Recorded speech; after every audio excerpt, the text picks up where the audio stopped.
शिल्पा शहर की पढ़ी लिखी और होशियार लड़की है, जिसकी शादी उसके पापा के सालों पुराने वादे की वजह से गांव के विकास से हो जाती है। शिल्पा की सास पुराने ख्यालों की होती है।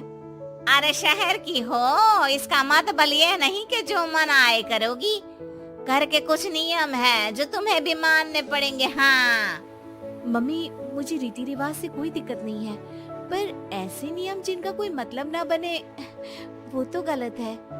हाय, देखो तो, अरे घर आए एक दिन पूरा नहीं हुआ और सास से जुबान लड़ाना भी शुरू। नहीं हो, बहू हो, अपनी हद में रहना सीख लो। हाँ इतने में विकास भी वहाँ आ जाता है। माँ, मुझे लगता है शिल्पा को घर रहने की जगह दुकान चलना चाहिए। इसकी नई चीजों की समझ और सोच हमारे बिजनेस के लिए बहुत अच्छी रहेगी। बेटे की बात सुनकर माँ को बहुत गुस्सा आ जाता है। अच्छा, अरे बीवी के आते ही तेरे तो सुर बदल गए। अगर ये दुकान जाने लगी तो गांव में क्या इज्जत रह जाएगी हमारी है? लोग क्या कहेंगे? ये कहीं नहीं जाएंगी बस। हाँ माँ के आगे और कुछ बोले बिना विकास वहाँ से चला जाता है और सास शिल्पा को घर के कामों में लगा देती है। उसी रात विकास और शिल्पा साथ बैठकर बातें कर रहे होते हैं। मम्मी ऐसा क्यों सोचती हैं कि औरतें कुछ नहीं कर सकती और उन्हें लोगों की इतनी चिंता क्यों है? पापा की डेथ के बाद माँ ने दुकान संभालने की कोशिश की थी, पर लोगों ने उल्टी सीधी बातें सुनाकर उनका आत्मविश्वास इतना गिरा दिया कि वो कुछ कर ही नहीं पाई और सोचने लगी कि शायद औरतें ये सब कर ही नहीं सकती, इसलिए उनसे भी नहीं हुआ। लोगों की यही तो दिक्कत है, उन्हें अपने से ज्यादा दूसरे की जिंदगी में स्वाद आता है। वैसे लोग जिनसे डरते हैं ना, उन्हें ही तोड़ने की कोशिश करते हैं। आप फिक्र मत करो, मम्मी की सोच बदलने का तरीका है मेरे पास। और अगले ही दिन से शिल्पा अपनी सास की सोच बदलने और लोग क्या कहेंगे के डर को खत्म करने की जद्दोजहद में जुट जाती है। मम्मी, आपको पता है गीता, बबीता, अरे जिनके ऊपर दंगल फिल्म भी बनी है। मैं फिल्म बिल में नहीं देखती। हाँ वो हरियाणा की लड़कियां हैं, दोनों रेसलर हैं। उन्होंने जब ये शुरू किया था ना, तो लोगों ने बहुत बातें बनाई, बुरा भला बोला, मजाक भी बनाया, लेकिन उन्होंने ना किसी की सुनी, ना अपने ऊपर से विश्वास खोया और ना ही हार मानी। और देखो आज किस मुकाम पर है। अरे तो ये सब मुझे क्यों सुना रही है? हाँ नहीं नहीं, बस ऐसे ही, हमें अपने आसपास की खबरें तो रखनी चाहिए ना। ऐसा कहकर शिल्पा अपनी सास को सोच में डालकर वहाँ से चली जाती है। अब शिल्पा हर दिन दुनिया के अगेंस्ट अपनी हिम्मत से सक्सेसफुल बनने वाली लड़कियों की कहानी अपनी सास को सुनाने लगती है। इसी तरह कुछ समय बीत जाता है। और माँ, आजकल बहुत चुप रहती हो, सब ठीक तो है ना? बस कुछ सोचती रहती हैं, इसीलिए ज्यादा बोल नहीं पाती। ऐसा क्यों हुआ माँ, कोई दिक्कत है क्या? अरे तेरी पत्नी ही दिक्कत है।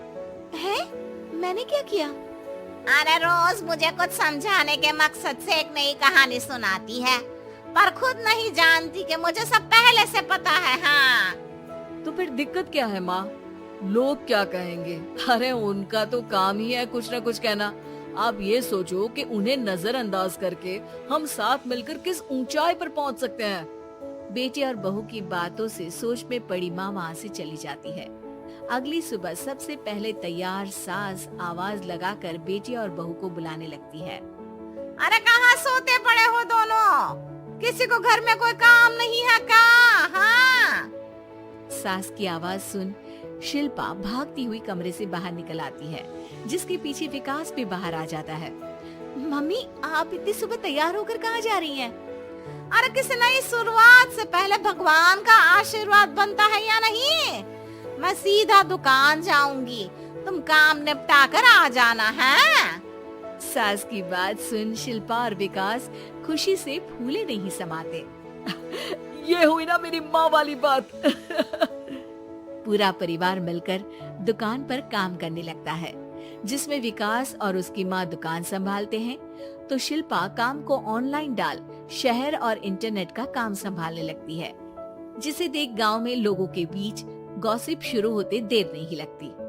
और क्या विकास भाई, अकेले काम संभल नहीं रहा था तो नौकर रख लेते, और तो को यहाँ लाने की क्या जरूरत थी। इन्हें घर में जो काम बोलो वो तो सही से करती नहीं, यहाँ आकर तो तुम्हें डुबा ही देंगी। अरे भाई साहब, अगर आपके घर की औरतें सही से काम नहीं करती ना तो हमें उससे कोई लेना देना नहीं। यहाँ आपकी पंचायत के लिए किसी के पास समय नहीं है। हाँ, करारा जवाब सुन बातें सुनाने आए लोग मुंह लटकाए उल्टे पैर वापस चले जाते हैं। वाह मम्मी, ये तो अब दोबारा कभी भूल कर भी यहाँ नहीं आएंगे। I am so proud of you. अरे बहुत हुआ, हाँ काम पर लगो चलो। तीनों आपस में काम बांटकर अपने अपने काम पर लग जाते हैं। इसी तरह दिनों के साथ महीने बीतते हैं, जिसमें शिल्पा की पढ़ाई, विकास की मार्केट स्किल और सास की फाइनेंशियल मैनेजमेंट से उनकी दुकान बहुत अच्छा बड़ा बिजनेस बन जाता है, जो गांव के साथ साथ शहर में भी अच्छा खासा मशहूर हो जाता है। अरे सच ही कहते थे तुम दोनों, लोगों का तो काम ही होता है कहना। अब हमें सुनना है या नजरअंदाज करना है वो तो हमारे ऊपर है। हाँ, आपकी शुरुआत में गालियाँ और आसमान छूने पर तालियां, ऐसे लोगों का तो काम ही है पलटना। इनकी बातों से हमें कभी अपनी राह बदलनी नहीं चाहिए, बल्कि अगर बातें बन रही है तो समझ जाओ कि रास्ता सही है।